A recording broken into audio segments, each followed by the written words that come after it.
Friends welcome to Silas world. ఈరోజైతే నేను మంచి చాక్లెట్ కేక్ ట్రై చేశాను. మీరు కూడా ట్రై చేయండి, చూసేయండి, వినేయండి.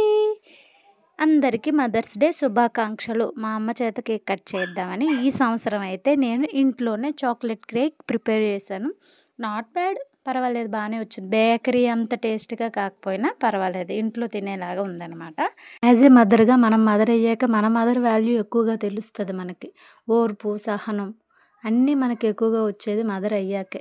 మదర్ అయ్యాక జ్ఞాపకశక్తిని కోల్పోతాం, కానీ పిల్లల పట్ల జ్ఞాపక శక్తిని పెంచుకుంటాం. మన పనులు చేయటానికి మనకు జ్ఞాపకశక్తి ఉండదు. ఫర్ ఎగ్జాంపుల్ ట్యాబ్లెట్ వేయాలంటే గుర్తుండదు, ఏం పని చేయాలన్నా మన కోసం చేయాలంటే గుర్తుండదు, కానీ పిల్లల కోసం ఎక్కువ జ్ఞాపకం పెరిగిపోద్ది. ఈ టైంకి పిల్లడికి అది తినిపించాలి, హోంవర్క్ చేయాలి, అక్కడున్నాడు ఇక్కడున్నాడు, వాడి పట్ల కేరింగ్ ఎక్కువైపోద్ది అనమాట. అయితే ఇలా చాక్లెట్ కేక్ వచ్చింది. ఏదో వెనిలా క్రీమ్ ఉంటే దానికి కొంచెం కవర్ చేసి మొత్తానికైతే అలా కేక్ చేసేసాము. మనకి ఎన్ని పనులున్నా మన మదర్స్ కోసం ఆ మాత్రం కొంచెం కేరింగ్ తీసుకుంటే వాళ్ళు కొంచెం సరదాగా ఉంటుంది అనమాట. వాళ్ళు ఎప్పుడు బిజీగానే ఉంటారు, మన నుంచి ఏమి ఎక్స్పెక్ట్ చేయరు, కానీ కొంచెం హ్యాపీగా ఫీల్ అవుతారు. అది అలా కేక్ కట్ చేసాం. స్మాల్ గిఫ్ట్ కూడా అమ్మకి ఇచ్చాను. అది